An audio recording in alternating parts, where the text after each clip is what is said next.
17절부터 20절 로마서 2장입니다. 유대인이라 불리는 네가 율법을 의지하며 하나님을 자랑하며 율법의 교훈을 받아 하나님의 뜻을 알고 지극히 선한 것을 분간하며 맹인의 길을 인도하는 자여 어둠에 있는 자의 빛이여 율법에 있는 지식과 진리의 모본을 가진 자로서 어리석은 자의 교사여 어린아이의 선생이라고 스스로 믿으니 그러면 다른 사람을 가르치는 네가 네 자신은 가르치지 아니하느냐? 도둑질하지 말라 선포하는 네가 도둑질하느냐? 간음하지 말라 하는 네가 간음하느냐? 우상을 과정히 여기는 네가 신전 물건을 도둑질하느냐? 율법을 자랑하는 네가 율법을 범함으로 하나님을 욕되게 하느냐? 기록된 바와 같이 하나님의 이름이 너희 때문에 이방인 중에서 모독을 받는다다. 네가 율법을 행하면 할례가 유익하나 네가 만일 율법을 행하지 범하면 네 할례는 무할례가 되느니라.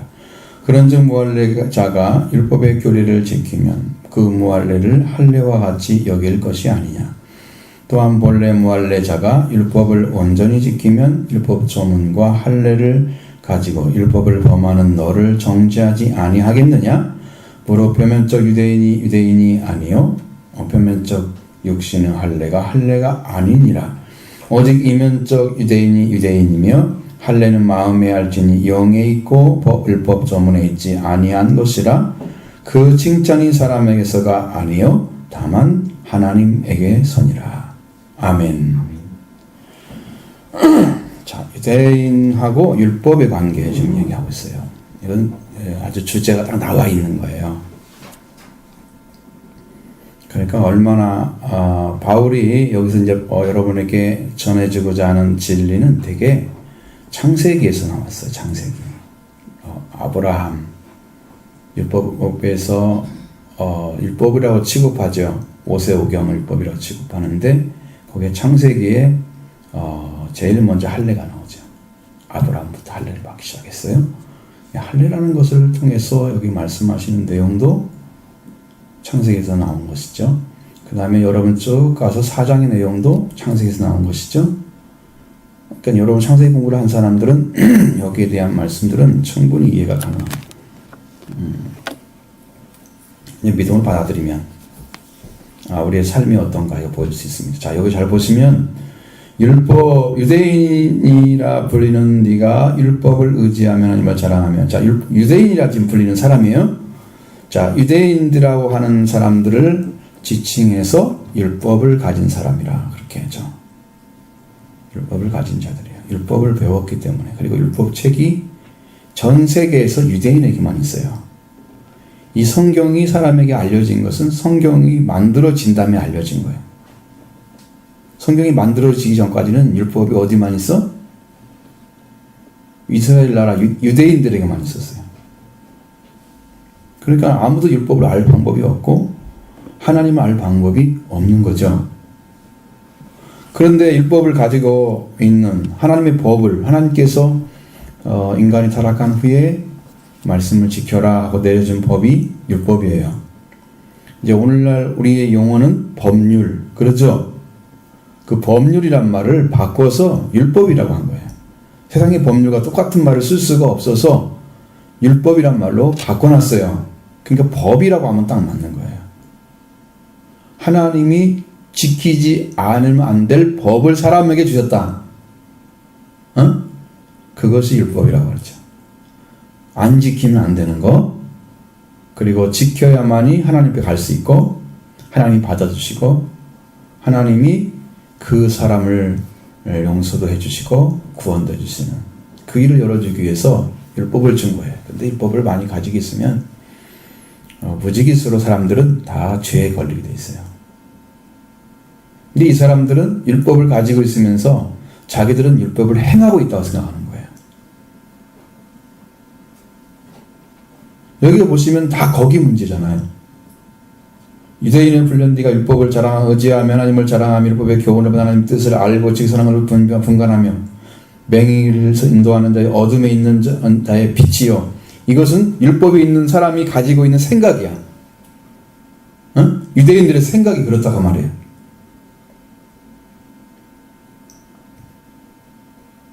나는 율법을 의지하고 율법을 하나님 주신 법이 있어. 우리 민족은 다른 민족이야. 선민이야.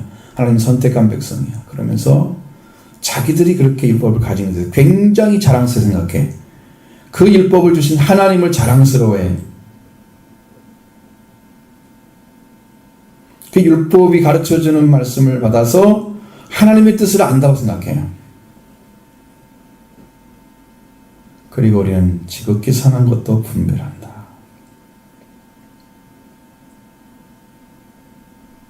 그렇게 생각하죠. 정말 선한 것은 이런 거야. 이렇게 행해야 되는 거야. 라고 자기가 교정해 놓은 그런 것들을 갖는 거죠. 그런 마음을 갖는 거죠. 그런 생각을 가지고 있는 거예요. 그리고 맹인의 길을 인도하는 자야. 자, 저 사람 길을 알지 못하니까 내가 길을 인도해 줘야지. 눈을 감았으니까 길을 볼 수가 없잖아요. 그렇죠? 맹인이. 여러분도 지금 성경 말씀이 잘 안 보이죠? 무슨 말인지 모르겠죠? 이해도 안 되고 믿어지지도 않고 이러면 성경에 접근도 안 된 사람들이야. 이거 큰일 났어. 내가 여기 딱 서가지고 예배를 딱 드리려고 기도가 딱 끝나고 섰는데 하나님 뭐라고 하신지 아세요? 너희는 배우고, 여러분 배운 것 있죠? 가르침 받은 것에 충실하게 지켜라. 그 말씀 주시는 거예요. 그러니까 이게 뭐냐면 교회에 와서 사는 삶이나 가정의 삶이나 또 사회의 삶을 성경에서 어떻게 가르쳐주는 이 말씀을 따라서 삶을 살아가야 된다는 거예요. 우리가 아주 사소한 것을 생각해 보자고. 예를 들어서 믿지 않는 사람들이 가서 산소에 절을 한다고 생각해봐. 예를 들어서 그 사람들은 예법 따질까 안 따질까? 예법 따지 안 따져요.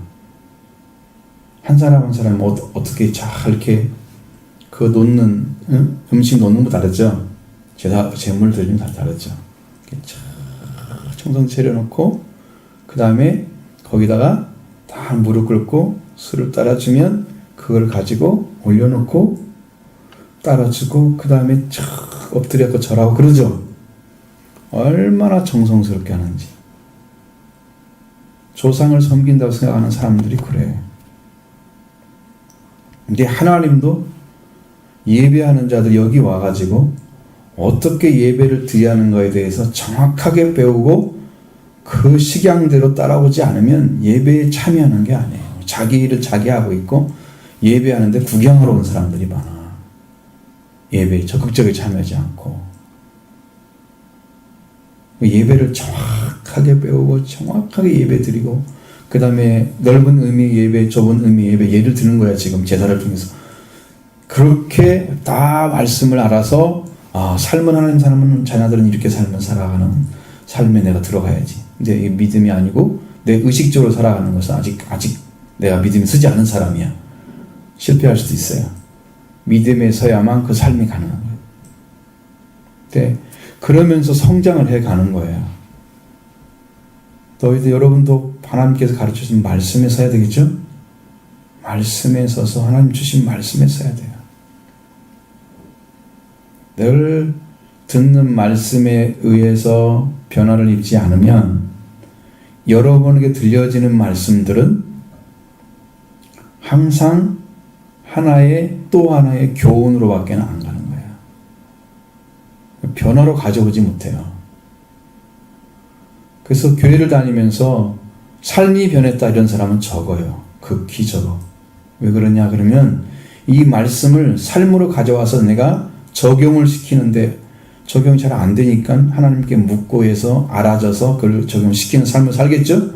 그러면서 변화가 오는 건데 이걸 그대로 배운 다음에 그냥 가서 자기 마음대로 사는 거야. 그러니까 교회에서 삶과 밖에서 삶이 완전히 질이 달라져 버리는 거지. 그래서 변화가 하나도 안 돼, 삶이. 그러니까 네가 예수 믿는 너가 달라진 게 뭐야? 네 마음이 변한 건 뭐가 있어? 물론 말씀을 할 수 있습니다. 하나님을 좀 더 사랑하는 마음이 생겼고 교회가 뭔지 알았고 뭐 그러겠죠. 그 외에 구원이 뭔지 알아. 하나님의 뜻이 뭔지 알아. 성령 받고 은혜 받는 게 뭔지 알아. 그건 잘 모르잖아. 다 맹인이잖아. 길을 찾아야 되는 거예요. 이게 만약에 여러분들이 반대로 자 교회에서 그런 걸 다 배웠다고 해봐. 예배 드리는 것도 배우고 하나님 찬양하는 거 어떻게 찬양하고 예배 그 성경은 어떻게 읽어야 되고 이런 거 다 배웠다고 해봐. 지금 그대로 하고 있어. 잘하고 있다 본인이 생각할 때는. 자 그러면 이제 유대인들이 그것이 율법을 가진 것 같아. 응? 그래서 나도 신앙생활 잘하고 있는 사람처럼 생각해. 다른 사람, 믿지 않는 사람이 오면 내가 가르쳐줘야 될 처지야. 난 저 사람들 길이 되어줘야 돼. 인도자가 되어줘야 돼. 맹인이니까. 도와줘야 돼. 내가 오랫동안 다녔으니까 교회를 내가 가르쳐줘야 돼. 나는 익숙한 자리에 서 있는 거고 사람들 모르는 거야. 근데 여기서 말하고 있는 맹인이나 이렇게 해서 이방인의 빛, 어둠에 있는 자의 빛 이런 것들은 실제는 영적인 부분을 얘기하는 거거든요. 근데 우리는 보이는 부분에 치중하고 있는 거잖아. 이게 유대인들은 형식주의가 강하기 때문에 보이는 것에 중심을 두는 거예요. 율법을 행함으로 하나님을 더 영화롭게 듣는 거예요. 그러니까 율법을 지켜야 되는 건 사실이지인데 그 지킬 수 없다면 은혜가 필요한 거예요. 근데 하나님을 성경으로는 너무 똑똑히 잘 배워서 다 알고 있는데 여기서 안 되고 있는 거예요. 심령으로서. 여기에 고장이 나가지고 내가 이 말씀을 어떻게 이해하고 내 마음은 어떻게 써야 되는 거지? 하나님 사람들을 어떻게 대해야 되지? 하나님도 사랑할 때 하나님을 사랑하라고 내 마음을 다해 사랑으로 써 있잖아요. 내 마음을 어떻게 써 하나님 사랑하는 거지? 그거 잘 모르겠어. 그럼 어둠이 있는 사람이잖아. 교회를 열심히 다니면 돼. 다녔는데 모르겠단 말이야. 그러니까 믿음이 없는 사람들이 교회에 새로운 성도를 데리고 와서 가르치면 어떻게 하라고 했어요? 자기가 배운 것처럼 생각한 것처럼 이렇게 하면 돼 라고 가르치겠죠. 유대인이란 말이에요. 그 사람들이. 그러니까 그 사람을 변화시킬 수 있을까? 자, 행위의 문제라고 말씀드렸죠. 앞에서. 자, 20절 한번 보세요. 율법에 있는 지식과 진리의 모범을 가진 자로서. 모범이 뭔가 아시죠? 몰라요? 그럼 뭘로 가르쳐줘? 자, 너 모범을 보여봐. 그럼 어떡해? 모범을 보여봐. 그럼 어떡해? 네가 어떻게 해야 할까를 다 알고 있다는 얘기예요. 그것에 맨 처음 기본이 되는 걸 다 알고 있다는 거예요. 그걸 보여주라. 그걸 가졌다 생각해. 진리의 지식도 가졌다 생각해. 응? 또 거기에 대한 그 텍스트처럼 딱 만들어진 거 있잖아. 그걸 가지고 있다 생각해. 자기들은. 아, 이건 대단한 거야. 자기들은. 그래서 어리석은 자의 교사 그리고 어린아이의 선생님이라고 스스로 믿고 있단 말이야. 이 사람들이. 자기 확신이죠. 자기 긍정이죠. 내가 이만큼 성경 알고 이만큼 깨달았으면 나도 가르칠 만해. 이런 입지에 쓰는 거야. 성경은요, 무궁무진하게 하나님 안에서 늘 배워야 할 것밖에 없어요. 가르칠 것이 없어요, 우리는.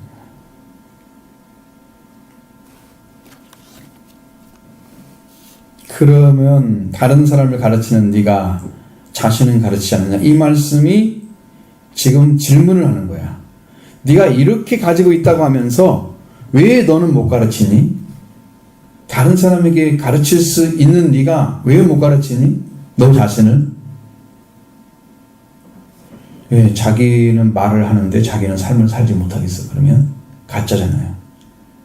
그렇죠? 예수님이 세리와 죄인의 친구가 됐어요. 그러니까 원수를 사랑하라는 말이 사람들에게 딱 들렸을 때 사람들은 그게 이론같이 보이지만 예수님은 실제 삶을 살고 있잖아요. 응? 자기를 미워하는 사람도 다 사랑하고 있는 거죠. 가짜가 되면 예수님 선포한 말씀, 예수님 거짓말장이야. 예수님은 삶을 살고 있었다. 그러니까 우리도 이 말씀을 가지고 살지 못한다고 하면 자기 자신에게도 가르치지 못하고 자기도 못 살고 다른 사람도 못 살게 하는 거예요.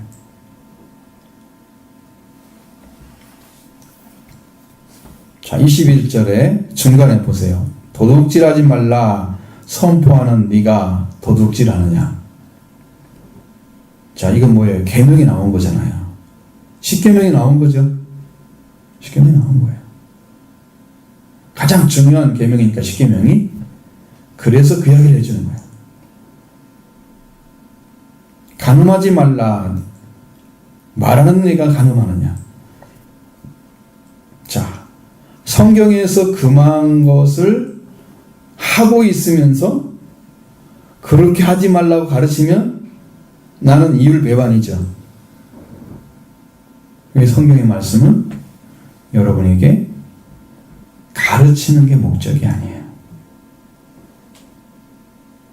율법은 성경에서 말하는 것처럼 여러분들이 봐요. 12절에 13절에겠죠. 하나님 앞에서는 율법을 듣는 자가 의인이 아니요 오직 율법을 행하는 자라야 의롭다 하심을 얻으리니. 하나님이 인정해 주는 사람을 의롭다 받는 거야.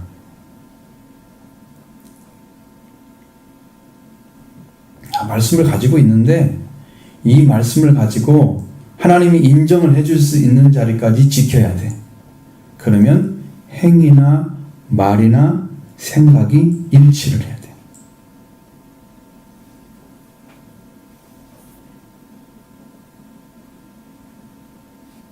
그러면 어떤, 그러니까 도둑질하지 말라 그랬다 그러면 어떻게 해야 돼요? 저것은 도둑질 말라 하나님 말씀을 지켜야 돼. 그럼 어떻게 지켜야 돼요? 처음에 하고 싶은 마음이 없어야 되죠. 탐심이 없어야 되겠죠. 탐하는 마음이 있으면 이미 행위를 안 해도 이미 마음 안에 들어있잖아. 그죠? 행위만 했을 뿐이지 죄를 범한 거죠. 마음도 없어야 돼. 생각. 행위는 하면 돼요? 안 돼요? 안 돼요. 그 다음에 말도 하지 않아야 되는 거예요.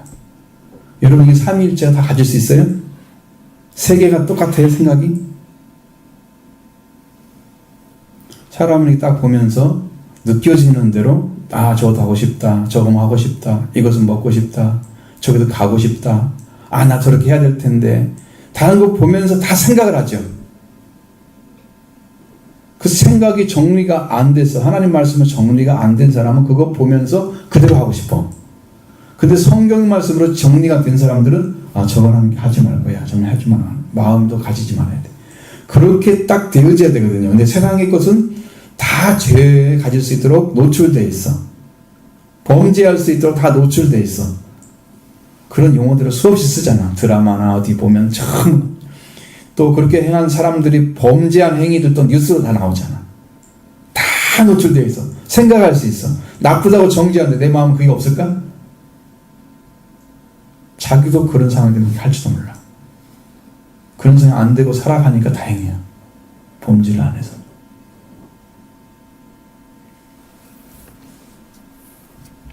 우상을 가지고 여기는 네가 신사의 물건을 도둑질한대.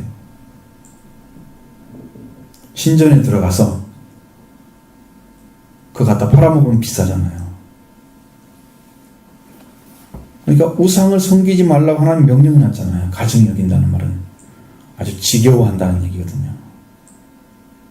절대로 허락할 수 없는 것들이에요.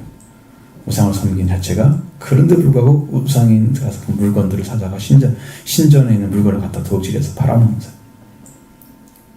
율법을 자랑하는 내가 율법을 범한다 그래요. 하나님을 욕되게 한다 그래요.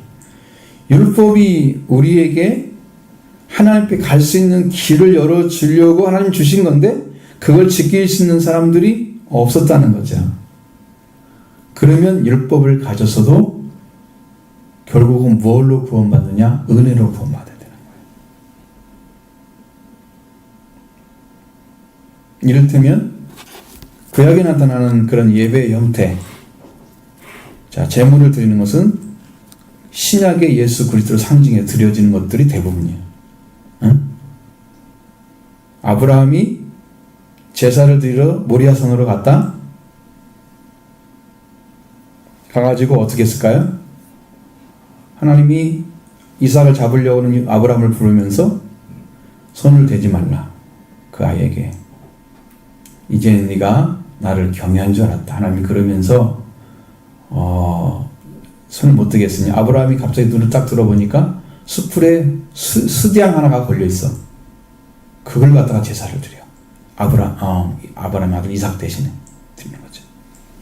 그러니까 그것은 다 상징적인 거예요. 구약에는 다 그림자처럼 다 나타나는데 그것이 예수 그리스도를 상징해서 구원을 주는 길을 열어주는 거예요. 가인과 아벨도 마찬가지죠. 양의 첫 새끼와 기름으로 드린 것도 마찬가지. 그러니까 하나님은 그걸 통해서 이미 은혜로 들어가는 길만이 구원인 것을 보여주는 거예요. 그런데 성경 말씀을 가졌다고 하는 유대인들은 그 은혜를 의지하지 않고 행위를 의지했던 거예요. 이 말씀 가지고 내가 살아봐야지. 말씀대로 살아봐야지. 물론 말씀대로 살려고 하면 철저하게 기도하고 그렇게 해서 하나님의 은혜를 구해. 그런데 그럼에도 불구하고 우리는 율법이 말씀하시는 말씀에 다 걸리게 돼 있어요. 여러분 성경 말씀이 오면은 양심이 살아나요. 그래서 내 마음에서 실제로 양심을 가지고 살아가려고 할 때 안 걸리는 것이 여러분 많아요, 적어요? 거의 다 걸리잖아. 이거 좀 하지 말아요. 딱 걸리죠. 그래서 안 하는 거죠.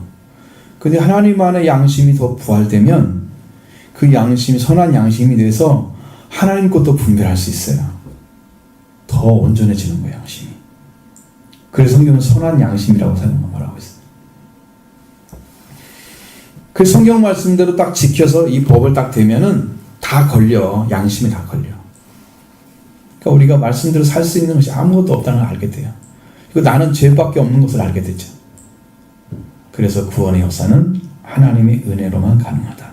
율법이 있는 시대에도 은혜가 필요했고 율법이 그리스도께서 이루신 시대, 신약 시대에도 은혜가 필요했고 다 은혜로만 가능한 건데 이 유대인들은 그렇지 않단 말이야. 반대로 서 있는 사람들이야.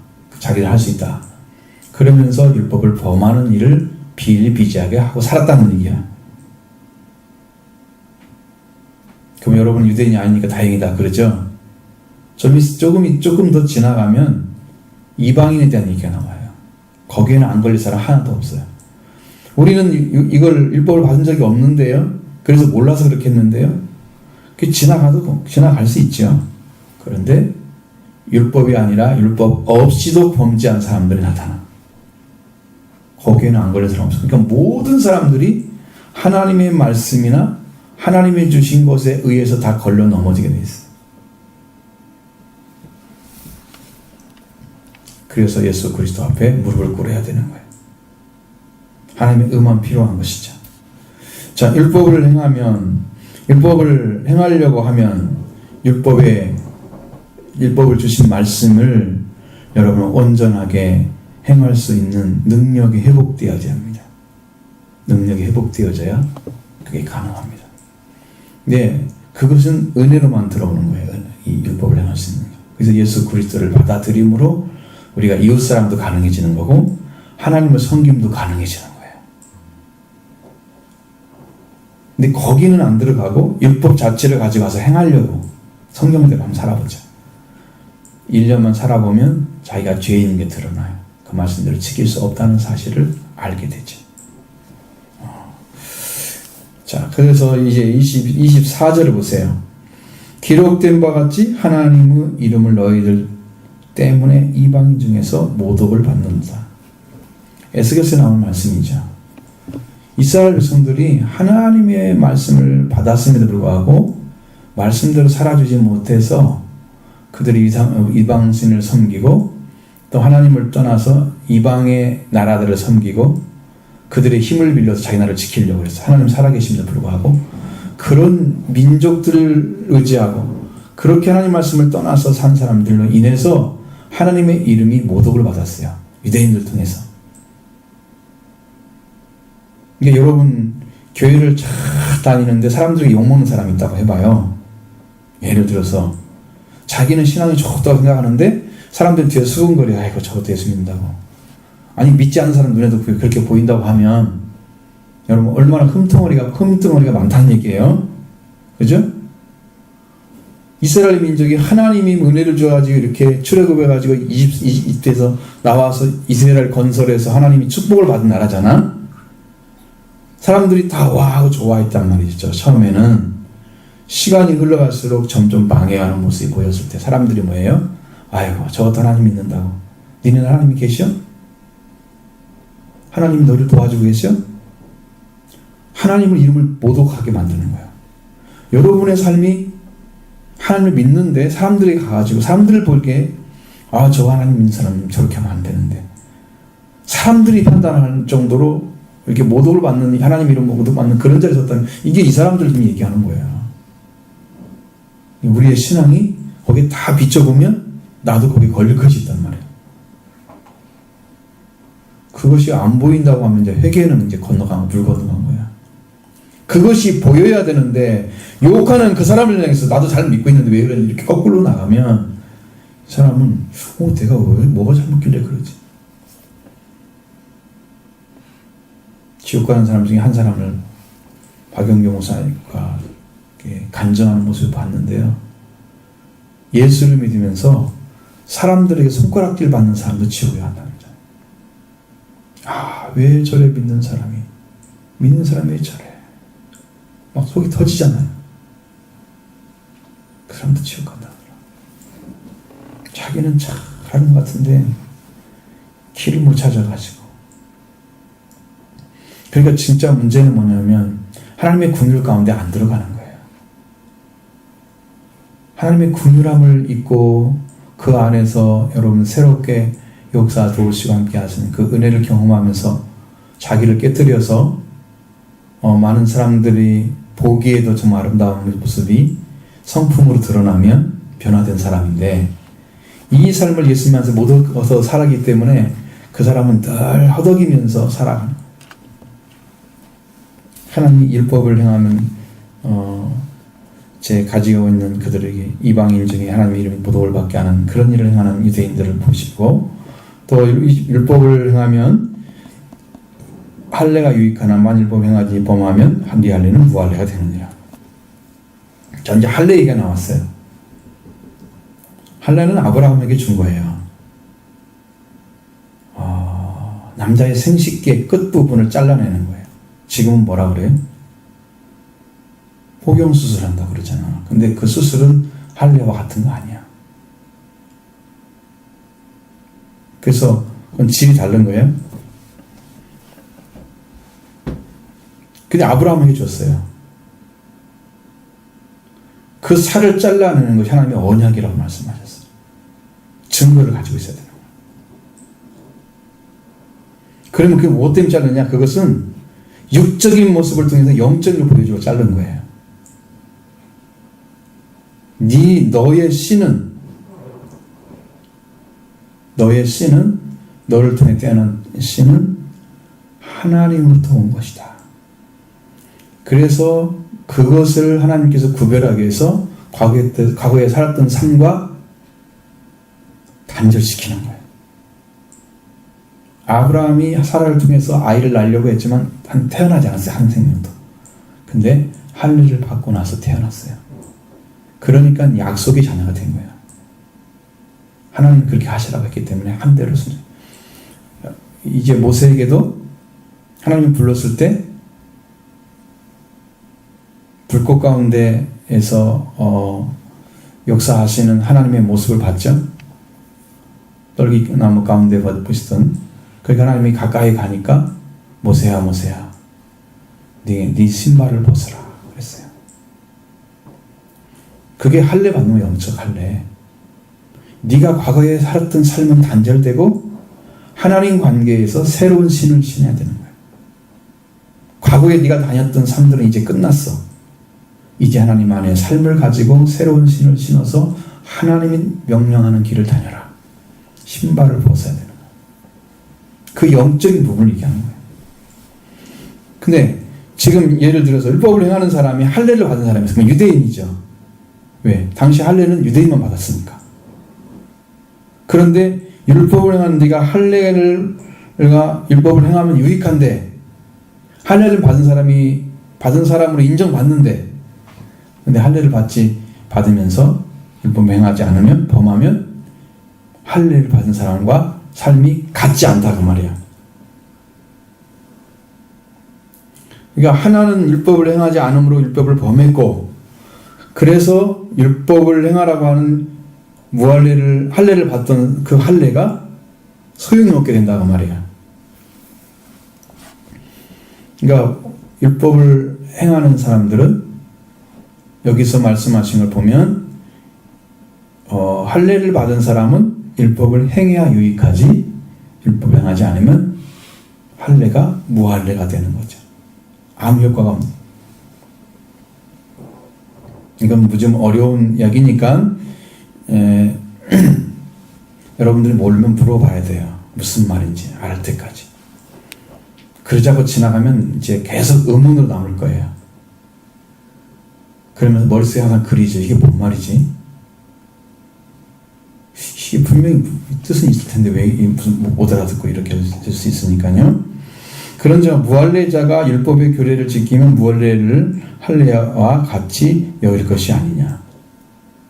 자, 이제 여러분에게 질문을 하는 거죠. 할례를 받지 않은 사람이 율법의 규례를 지켰다고 해봐요. 그럼 거꾸로 됐죠. 율법을 가진 사람이 율법을 범해서 무할례자처럼 돼서 할례 받은 사람이. 근데 할례를 안 받았어. 그러면 하나님의 백성이 안 들어온 사람이 있죠. 그 사람이 율법을 지켰어. 규례를. 그러면 자기를 뭐라고 생각해? 나는 할례를 받은 사람과 똑같아. 그렇게 생각하겠죠? 그렇게 여기죠. 그렇게 생각하겠죠. 그래서 여기 잘 보면 그렇게 되니까 27절에 또한 본래 무할례자가 율법을 온전히 지키면 율법 조문과 할례를 가지고 율법을 범하는 자를 정죄하지 아니하겠느냐. 진짜 이 말이 뒤집어졌어요. 자, 무할례야. 할례가 없으면 아직 유대인의 삶을 안 살았어. 그죠? 율법을 모르는데 율법을 지키는 삶을 살았다고 하면 율법 조문, 그러니까 율법 준 말씀들을 다 가지고 할례를 가졌던 그 사람이 율법을 범하게 되면 나는 무할례자임에도 할례를 받은 사람처럼 율법을 지켰기 때문에 그 사람을 정죄한다 그 말이야. 아이고 할례를 받고 율법을 갔다 온 사람이 저 모양이야? 그렇게 한단 말이야. 무할례된 사람이 할례를 받은 사람처럼 할례 받은 사람은 율법 규례를 잘 지키고 말씀에 순종하면 율법 안 지키면 할례 받은 사람들을 욕하고 정죄하는 거지.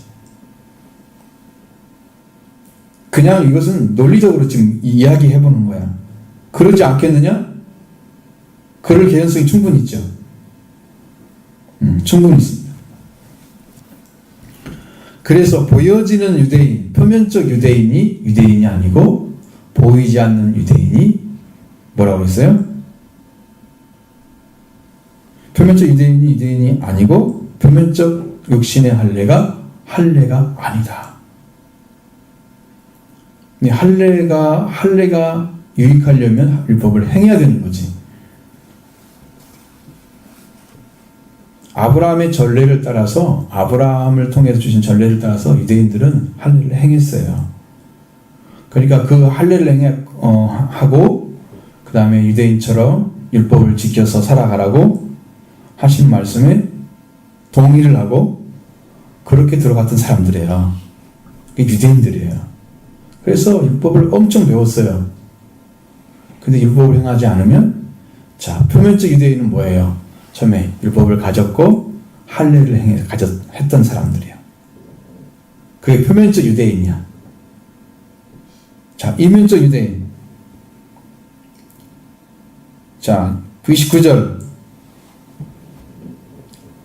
오직 이면적 유대인이 유대인이며 할례는 어디다 하라고 했어요? 응? 경민이 어디다 하라고 그랬어? 크게 얘기하면 안 들려. 마음에. 그러니까 할례는 어디에 있다고 그랬어요? 뭐에 있고? 뭐에 있지 않다? 자, 율법조문이란 말 어렵죠? 어렵게 생각하면 안 돼요. 성경은 단순하게 생각해야 이해돼요. 그냥 율법 자체예요. 율법에 이렇게 기록된 것들 하나하나를 조문이라고 그러잖아요. 율법이라고 생각해, 그냥.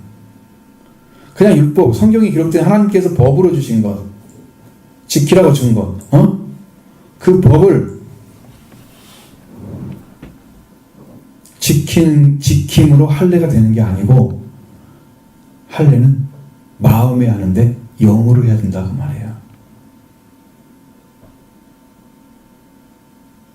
영으로 할례를 받는 거예요. 율법을 지킴으로 받는 게 아니고.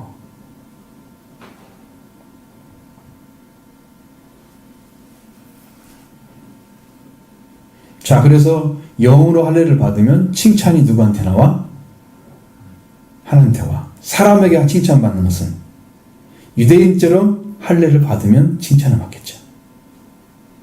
하나님의 칭찬은 영으로 받는 거예요. 마음의 영적 할례를 받아야 되는 거예요.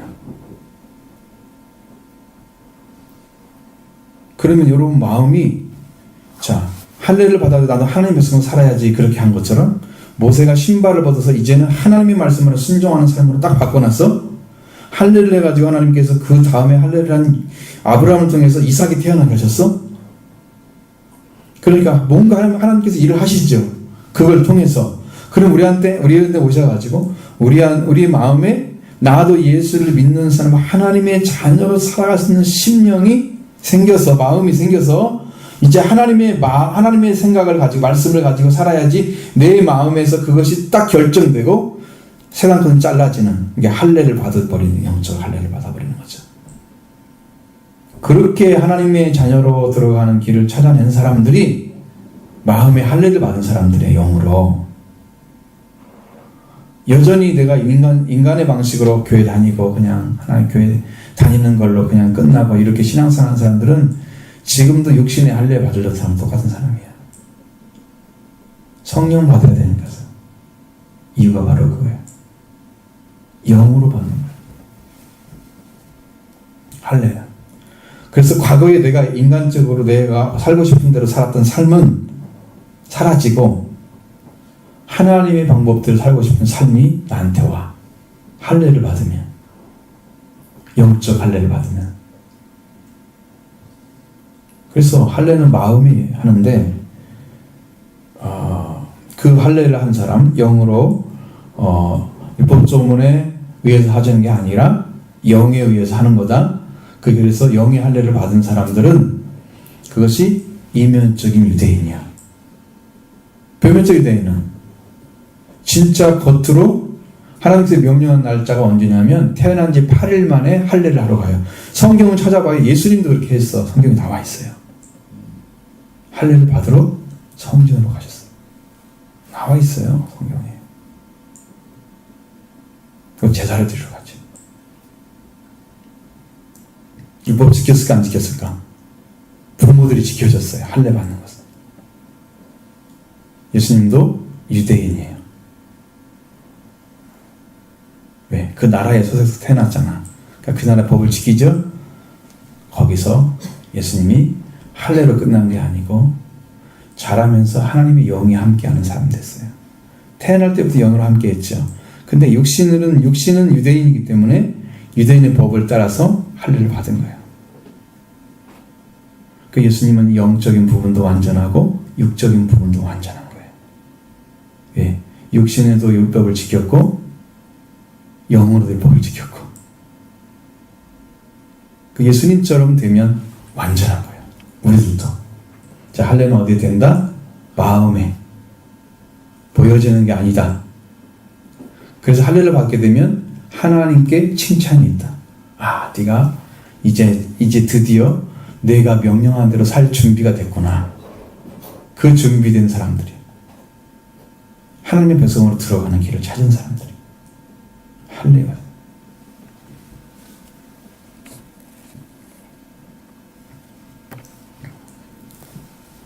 3장이 넘어가면 유대인의 남이 무엇이며 할례 유익이 무엇이며 그러면서 쭉 나오죠. 유대인에 대한 얘기, 이방인에 대한 얘기 쭉 나와요. 이렇게 되면 여기에서 결정나요. 모든 사람 다 죄 가운데 있다는 것을 그 뒤로 9절 이하부터 또 얘기를 쭉 해서 정말로 들어가야 할 것이 어딘가를 하나님께서 정확하게 명령해 주니까 그 말씀을 계속 읽어보세요. 이해가 안 되면 또 읽어보시고 그리고 이해가 안 되면 또 다른 책도 있으니까 그거 찾아서 읽어보셔야 돼요. 어플 깔아도 있어요. 어플 깔아도 킹 제임스 버전 성경도 있고요.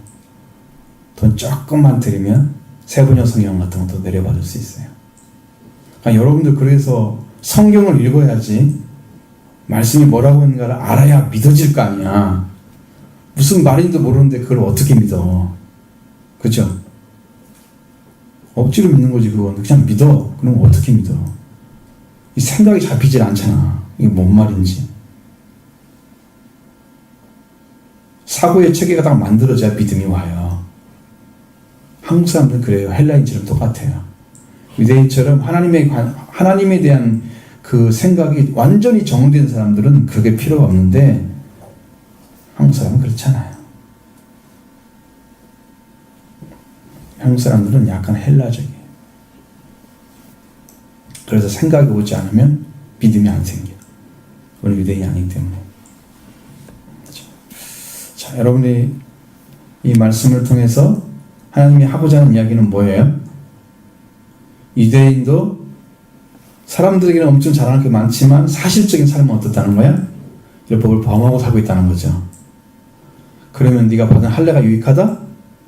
소용없다는 거죠. 율법을 모르면서 할례를 행한 사람처럼 율법의 규례를 지킨 사람 너를 정죄할 거다. 그랬죠? 그러니까 그 율법을 가졌다 하는 건 잘하는 게 있다 없다? 없다는 거죠. 할례 받은 건 잘하는 게 없다? 없다는 거예요.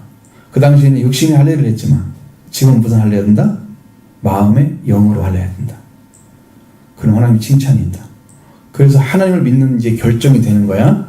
나는 이제 지금부터 하나님을 결심해서 나는 정말로 하나님 믿는 사람이 될 거야. 그게 영혼을 받는 사람들이에요. 그래서 여러분의 마음에 할례가 있길 바라요. 그런 은혜를 받아야지 복을 받을 수 있습니다. 그것이 길이 열려지는 방식이에요. 하나님께 나가는 길이 열려지는 방식이에요.